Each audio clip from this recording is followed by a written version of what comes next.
See that right there, guys? That is not a very pretty looking snare. You know, I will say though, it's been through hundreds of crabs and about 2 years since I've owned it, and I've taken it on every single trip, and it's still holding together and works at least, but wow, I need to do better at maintaining things, I think.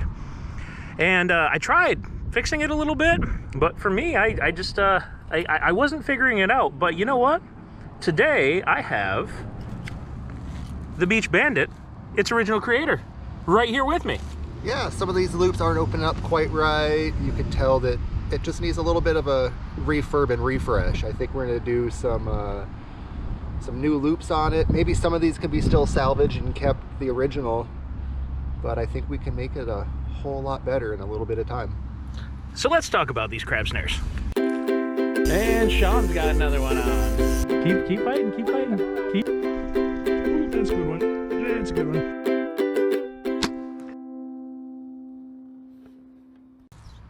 All right, guys, so like I said, I've had this for a really long time, and Billy was just shocked to find out that even the little, what do you call this piece? The rubber band. The rubber band that holds the hook on there to keep the bait box closed is all original. I will say something that means that for the money, how long these things can last, if you use the right line on your rod, definitely worthwhile. I mean, how much are one of these going for now? The newer models. 30 bucks. 30 bucks for the newer models. Now, you know, that sounds like a lot, but when you think about it, you're using this. I mean, I've used this for 2 years. Every time I've gone out crabbing, this has gone with me, and it's still functional. It's still working. And like I said, I am horrible at maintaining some of these things. So he can attest. The way he saw it, and he's like, oh, there's still sand on it from the last time at the beach. yeah, that's the case. So Billy's going to show us how to maintain these. He's going to show us how to build these and all that. So yeah. Any first-hand advice just to start? I like to wash mine off every time I go with some fresh water. You're going to say that. Maybe dip it in the boiling water as you're about to cook your crab. But I'm shocked to see that this is still holding together. I saw another one of my first generation ones, my buddy Andrew at Crab Mania was fishing with one of these. And it's cool to see the OG ones in action still 2 years later. Still working, still going. So yeah, but really quick, before we get into the maintenance and everything, I do want to let you guys know a little secret. Billy the Beach Bandit is running a promotion through our channel where you can get 15% off his new models of crab snares, and they are, if anything, they are tougher than the original run, and that makes sense because you've been doing research on them and everything, right? Yeah, so you can get 15% off on anything that you order from the Beach Bandit Crab Snare website if you put in the promo code truax15, and that is in the description below. But I would highly, I mean, if you're looking to get into crab snaring, you might as well get the best, and you can get it for cheaper by going to his website, igotcrabs.net, and get yourself probably 3 or 4 of these because they're awesome and they work really well. And yeah, watch some of our videos and see how to use them, and then go out and do it yourself. Or you can give Billy a call, and he also has a guide service. You want to talk really quick about that? Yeah, you can contact me through my website, igotcrabs.net. I've got Bandit Guide Service, and I take people out crab snaring, razor clamming, mushroom picking, a bunch of the stuff that I've done with Tom in videos. Go forage some mussels, go bait clamming, all kinds of fun stuff. And I can show you how to use these and get the learning curve out of the way, and you learn how to use the right tackle and what not to do and what to do right. Yeah, and pretty much anything that you've seen us do together, barring maybe the disc golfing, and I'm sure he'd just love to go do that anyways with anybody. So anything that you've seen us do on videos, he pretty much will guide for it. So if you guys want to get a hold of him, one of the best guys in the Pacific Northwest to learn these things from, go out and get a hold of him. But get yourself some of these, 15% off, truax15, link in the description below. Yeah, if you've seen the disc golf video, you don't want me guiding you for that. So, on Tom's old snare here, we decided that we tried boiling it, and the loops are just done. 2 years of hard use, a couple hundred crab easily caught on it. It's time for new ones. So, we're using some good old-fashioned blue weed whacker line. I got some 13-inch sections cut. When they come off the spool, they've got a little bit of a curve in them, so you want to take them and dip them in some boiling water for a couple seconds, And that takes out some of that memory from them. And then pull them out. And they'll still have a little curve, but you can see how they're a lot straighter now. Just leave that going. And then from here,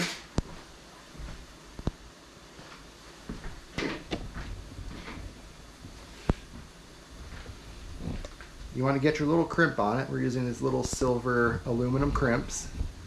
I'm going to need my pliers for this line. And you want to get the curve of the line in line with the loop is the trick here. So you get it so the curve of the loop and everything's in line. So when you put it together, it springs open really nice and does the snary thing. That's the technical term, the snary thing. And then just give it, I like to make this little opening a little bit smaller so it'll kind of stick open. Yeah, there we go. You can see that there. And then give it a couple good crimps there. So you guys know that's a special tool that he kind of fixed. He ground down the teeth on those cutting pliers there, and it's a flat surface now. So it's a flat surface. I can't cut through the crimp and the snare material. Open up the cage. Then we pass the line through it. This is one of the reasons why I changed the design. This piece here is a little bit shorter on my new ones to make it easier for me to get my big fingers inside of there. In seeing this, if you're industrious, I mean, you can end up making your own snares, you know, but yeah. But this is also how, if you need to maintain them or anything, this is how you can do it. Yeah. You get some of that weed whacker line, some crimps off of Amazon, and you can redo them as much as you want. So get that on there. Pass the crimp through the line, pull it tight, and make sure it's kind of sitting. It doesn't need to sit straight vertically, but it's sitting pretty good. I'm going to probably set the other one up so it's going a little bit forward as well. Pull it tight and give it a crimp.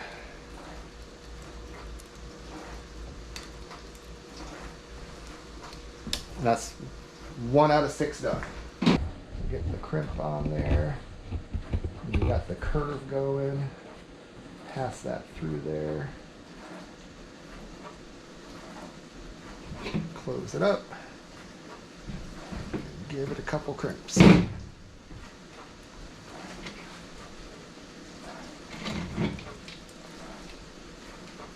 And everybody talks about how the best way to put a loop on a crab snare is.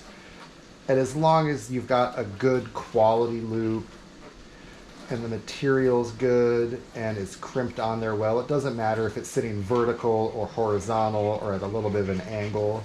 As long as it's getting to the bottom and staying open, it's gonna work. This is one of the reasons I stopped using this blue stuff as much as I do now, because it's a little bit more slippery and it likes to pull through the crimp if you pull it too tight. The clear monofilament I'm using now is a little bit harder and it doesn't move around as much and it doesn't slip through. Here's a great example of a loop that has a twist in it. You can see how it's got this little curl in there, and that whereas this one is just nice and straight and pops right back open. This one closes up really far out. It's got a twist in it because I reeled up a big heavy crab in big nasty current out at Garibaldi, and as the crab is in it, it's just spinning and spinning and spinning, and you get this permanent little twist in the line. So I'm going to show you in the boiling water over here on how to kind of get it back to where it's supposed to be. So you take the whole snare, loops it all, don't do this with a lead snare in a pot that you're going to eat in. This is all steel. There's no lead. There's nothing nasty in this. Just dip it in the water, get it fully submerged, and give it like 10 seconds or so. And as you're looking down at it, you're going to see the loops kind of spring back to life. It's hard to see with clear loops and clear water with silver snare in a silver pot. But we pull it out of there, and a bunch of the loops are already wanting to open up. So before they cool off too much, you can set it down on a table, kind of pull them open, manipulate them a little bit. Those are all good. And now with that one that has that little twist in it, if you open it up all the way to the end, you can usually untwist it a bit and then pull it open, put some tension on it, and it doesn't have that twist anymore. It's still a little bit mangled up. So we give it another dip. You can just kind of get that one in the water if you want to. And then just kind of tweak it a little bit more and try to work that twist out of it as much as you can. And that's got a much better shape to it now. After it cools off, it's going to be better. You can do this a handful of times usually before you have to replace the loops. If you're local to Portland and you're able to meet up with me, this is something I can help you out with, or I can replace your loops for you. I'm not going to ship out loops to somebody to replace on their own because I don't want them being put onto my snares at a standard that isn't up to me. And that'll give somebody a bad taste in their mouth for my product potentially. Like, well, I got the snare, it worked great, I put new loops on it, and now it doesn't catch crab. So we could work something out. You could ship it to me if you're from farther away, or if you're at the coast in Oregon, sometime we could meet up and I could help you out and put some new ones on and charge you a fair price for that. Let's see if we've got another one that we can kind of show you how they pop back to life. This is one of my Vivid snares. Some of these ones aren't opening quite all the way. So we can take that one again, dip it in the water, pull it out, and that's that loop that was having an issue automatically is just open all the way now and not having any more issues. And there's a reason why I put my loops on my snares the way that I do, is so I can capture them all and then use the leader to hold them upright, so that when it's in my bucket or in my box when I'm coming to and from crabbing, it's not getting all tangled up with all the other snares in the bucket and they don't get damaged, and it keeps them open for longer. Oh, look at this. This thing just looks so good now. We got some fresh loop material on it. Everything is just like nice and open, super springy, ready to go catch some crab again. This thing is ready for another, hopefully a couple hundred crab, not get snagged, knock on wood, and just keep on doing it. So I'm super stoked to see this back to life again. It's really nice seeing these snares, and then you can see the difference. Like, this is what we had, what Tom was working with, still catching crab. And this is just going to nail him. He's going to be back to getting doubles and triples and quadruples and just get out there and start nailing them again. Now, I will say I do have some of his newer models too, and those work incredibly. And you'll see in some of my videos, I have both, and both of them are catching crab. The neat thing about my new ones is I've got the metal plate on the bottom. So when you go to reel it up, the line is pulling the snare up just a little bit, and the big flat bottom makes it plane up off the bottom and get away from the rocks and make it a little bit easier to retrieve, especially if you're fishing on a jetty. The other neat thing is that it hits the bottom and just sits flat. Sometimes if you're fishing with another weight, like up at the leader end, it'll sit tail up. If you have the weight coming off the tail end of it, it might kind of sit a little bit wonky side or sideways. But all the loop material floats. So no matter what way your loop is connected, the loops are still up and actually fishable. In Oregon, you can do as many loops as you want. I shipped out one of these to my buddy for his birthday that had 30 loops on it, and it's almost unfishable because even though the loops are nice and stiff, you have to untangle every single one from each other the entire time, every single cast.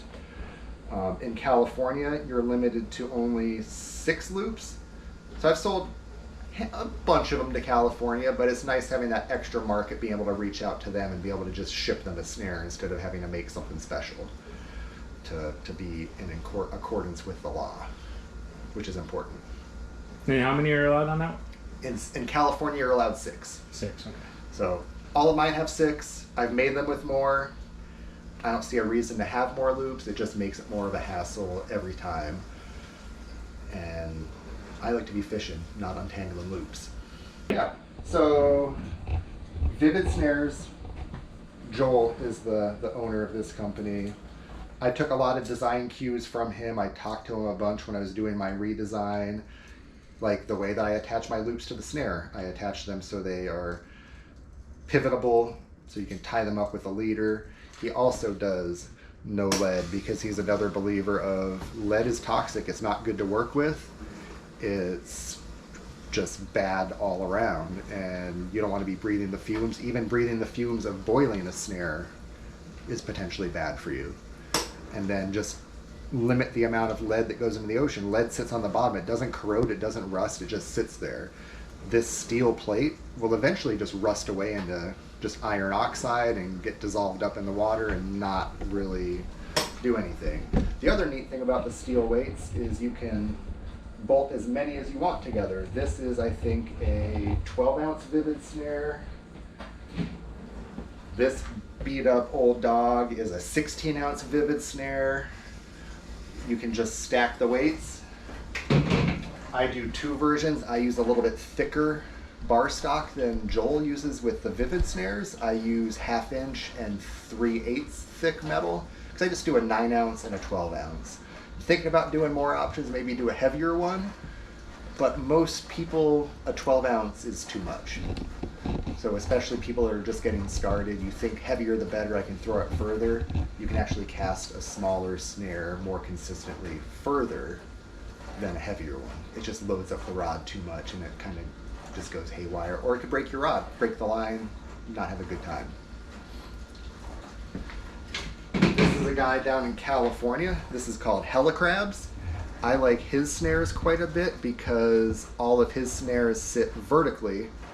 He puts them on at a little bit of a different angle. They're really compact. This is a 12-ounce snare versus my 12-ounce snare. Mine holds a lot more bait, but this is a lot more compact, and if you're fishing in kind of like tighter quarters with a lot more people around, it's kind of nice just to have a smaller snare. You don't need a ton of bait. You can't fit a whole chicken leg in this. You can't fit a whole chicken leg in mine. You don't need that much bait, realistically. Like, you can shove a whole squid in here and be just fine, a big chunk of shad. Well guys, it is all back together. Check that out. We're 100% back to functionality. Hopefully, you know what, I'm gonna go for another 2 years with this thing. We'll see.